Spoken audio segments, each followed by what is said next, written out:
Welcome to Screw the Commute, the entrepreneurial podcast dedicated to getting you out of the car and into the money. With your host, lifelong entrepreneur and multimillionaire, Tom Antion. Hey everybody, it's Tom here with episode 514 of Screw the Commute podcast. Today we're going to talk about Pinterest for intermediates. I'm going to concentrate on getting set up and the two main parts of Pinterest, which are boards and pins. Now, if you're really interested in this topic, last Monday I did Pinterest for beginners, and I talked about the benefits of Pinterest over other social media, why you should bother doing this. You really should know why, and you can really get a lot of fast results compared to the other social media, and the types of pins that get lots of attention, keyword research, a free place to make pins easily, and the reason that you can get results really fast without even a website on Pinterest, getting higher quality traffic to your websites. And the whole thing was inspired by a webinar by Daniel Hall and John Kramer. And it's the only webinar I've ever hosted, ever, where the attendance increased from people referring it during the middle of the webinar. It was amazing. I've never seen that before. All right, now last week on Wednesday and Friday, I did a little speaking stuff. So on Wednesday was the business of speaking. That was episode 512. And on Friday was how to be great on stage, which actually is part of the business of speaking, because if you suck on stage and if you think you're great and you really suck, which I see all the time, all right, from the professional point of view where you're getting a lot of money, you got to be top notch. So I gave you a lot of tips there on Friday on that. So how'd you like me to send you big affiliate checks? Well, refer my stuff and you can make, in some cases, up to $5,000 or even more if you refer me to a really great speaking engagement. And I have all kinds of products and services, and you can make a lot of money by referring them. So email me at tom@screwthecommute.com if you are interested. Now pick up a copy of our automation ebook. I've been hammering you this the whole 500 episodes that we've done, because it just amazes me.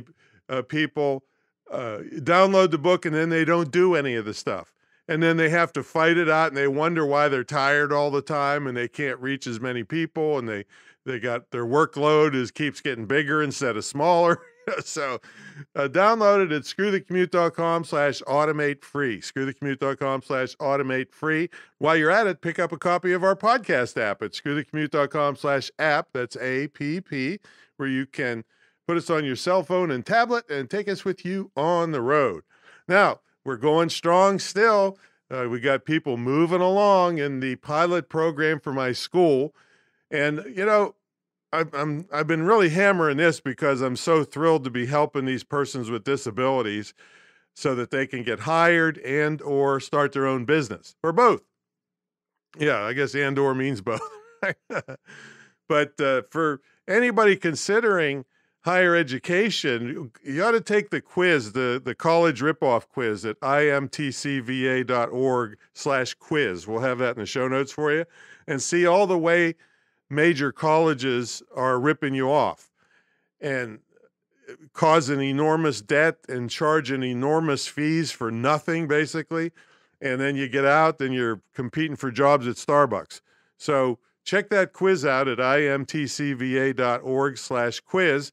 And then also do /disabilities and check out the GoFundMe campaign we have to help these people with disabilities. And that'll be something you can really be proud of, because I'm just thrilled to death to be able to help them.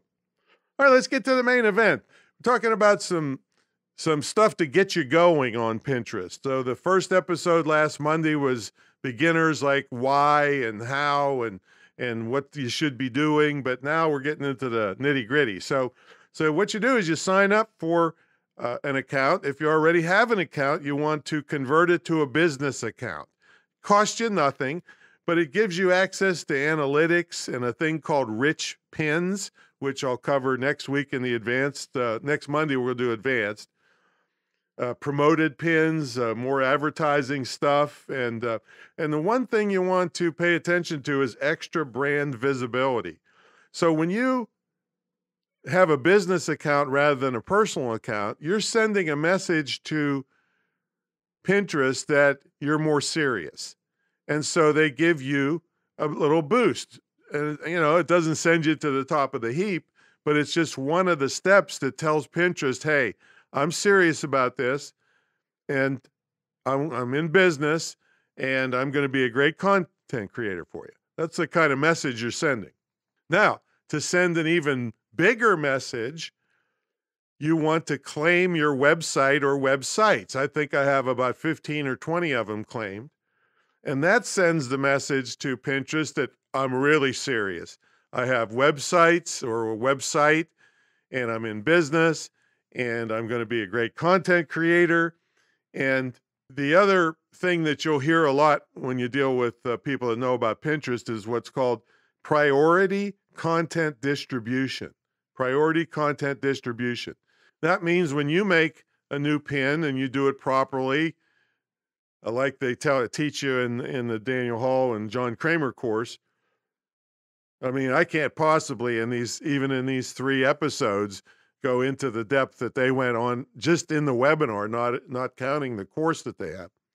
But you basically can use any website you want to pin to, but claiming them raises you up higher.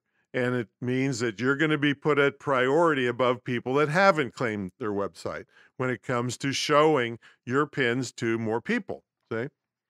So do those 2 things, business account and claim your websites. It's all very easy stuff. The claim your website is the only one that's a little bit tougher, but again, it weeds out the riffraff. So you got a piece of code that you got to put on your website, and if you have certain kinds of websites, they have an app that'll do it for you. But anyway, get it done, and all of a sudden you raised up before you even made your first pin. All right, so there you go. All right, now the next thing is making boards. See, the 2 major parts of Pinterest are boards and pins. Well, first of all, when you make a board, which is very easy, make sure your first pin is an original content pin of yours. All right, don't repin somebody else's stuff. Now, if you want to make a board and you don't already have a pin ready to go, you can make a board called a secret board. So it's just you can see it and any administrators that you have. Nobody else can see it. It doesn't affect your analytics, it doesn't do anything, but give you a place to save stuff or to do stuff before you're ready to make it go public. And you can also make a secret board that you can save pins where you may not want to repin them to any of your stuff, but you want to save them and maybe emulate them. Maybe they did a really good job with their color scheme or their headlines or whatever, the graphics that they used. So you can save all that stuff to a secret board to give you ideas and inspire you and give you templates for things that you could do. I'm not saying copy their stuff exactly, but it gives you a place to save all the stuff that you really like so that when you're ready, you can come back and look at them. Now, boards can be very specific. Now, for instance, a tennis coach could have a board on forehands, another board on backhands, one on serve, one on volley, one on the mental game, one on rackets, one on shoes, one on practice drills. I mean, all kinds of stuff, very specific. And let's take the backhand board, for instance. The backhand board could have a section, one or 2 sections, one for one-handed backhands and the other for two-handed backhands. Or you could have separate boards for those. See, when you have multiple boards, it gives you opportunities to show your content at different places. I'll give you more examples of that in a minute, but having a lot of boards is a good thing as long as you can maintain them. And the advanced section will show you ways to really automate stuff that doesn't get you in trouble. In fact, you use a partner with Pinterest to automate the stuff. And so it's you're not going to get in trouble. In fact, they warn you if you're doing something not right. All right. So it's awesome. And then, like, like I said, you can break things down in sections. Like the racket board, the tennis racket board could have sections on strings, tennis strings, and tennis frames. Those are two different things you got to work with, even though they work together. And then here's where it gets cool. See, a pin that you put in, let's say on the practice drills board, it could be put both in the practice drills board, and if it was a practice drill for, let's say, forehands, it could go in that board too. Now, you don't do it at the same time, though. I'll talk about that in a minute. But you made one pin that goes in more than one board. Great. It's efficient. Now, you've heard me harp about keywords ever since episode 1 of this podcast. Also, episode 130 is on voice search, which is keyword related. And I'll probably be coming out with some new tools for you in a future episode here. But you definitely want to use keywords, see, because Pinterest is a search engine in addition to being a social media platform. So you really have to play the keyword game. And so when you name your board, you want to name it with keywords.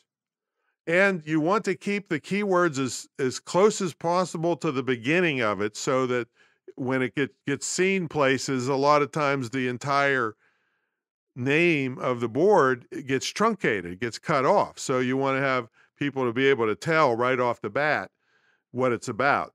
And you want the search engine, Pinterest search engine, to be able to find your board, see, and know what it's about. All right, so that's naming boards. Now, your board covers. This is a cool thing, folks. See, if you don't take special effort to put a graphic that's clear, when your board shows up in a search, it's just random pins and even a part of a pin that's totally illegible. You can't see what it's about. So there's ways that you can edit your board after the board is made, and you might make a special pin just for this purpose to be your cover, your board cover. And you after the board's up and running, you edit it, and it'll ask you, what do you want, which pin do you want to be your board cover? And you just click on it and save it. And then when your board comes up, that pin is like blaring like exactly what the board is about. Now there's the title of the board is underneath, but the graphic is what grabs people's eyes. And so you want your boards to be easily recognizable. And so I've been doing that on 3 or 4 of my boards already, and it's just beautiful compared to what it was. See? So you have to pay attention to your board covers. Now, your board descriptions. A lot of people ignore this and don't even know or fill it in. So this is another place where you pack keywords in, although I shouldn't use the word pack because that's kind of like stuffing keywords. You don't want to look spammy, but you need to describe your board, something like, in this board you will find, and then public speaking tips and public speaking anxiety tips and the business of speaking and professional speaking. See, so I'm explaining what's in the board, but I'm using keywords, see? So you want to do that when you edit your board. If you don't, you're really shooting yourself in the foot with stuff that's really easy. You don't have to get a geek to go into the code or anything. There's no code involved here other than you're claiming, when I mentioned earlier, you're claiming your website. All right, so make sure you do your board descriptions. And also you can use hashtags. So you want to search out hashtags that are good for your topics. There's Hashtagify, and there's different services that'll help you use hashtags, but they're also very welcome in the descriptions of your boards and your pins and everything. So don't ignore hashtags. Okay, so that's about boards. If you do that stuff, you'll be ahead of 99% of the people on Pinterest. All right, and that's just a little intermediate step. All right, so let's talk about pin basics. And also, I got to remind you, you got to watch the webinar with John Kramer and Daniel Hall. I mean, John, I think, has been on 8 years and millions and millions and millions of views on his stuff and clicks to his website, visits to his website.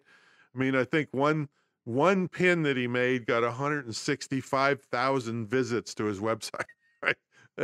And he was pushing an affiliate product, made a fortune on the affiliate commissions. So all from one pin that he did years ago, and it's still working today. That's the beauty of it. See, these things last forever. And in regular social media, the stuff fades away real fast. Well, the same thing with Pinterest. Maybe this pin is pushed way down in your board, but when people are searching for certain things, it can still come up. See? So that's the beauty of this, of being a search engine and social media. All right, so let's talk about pin basics. And this is part of the Daniel Hall and John Kramer course.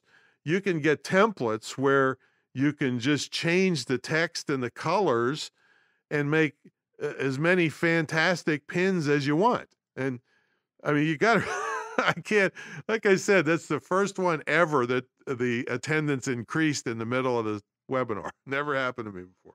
So anyway, that'll be in the show notes. Now, here's some very interesting things about pins, but you have to do it correctly.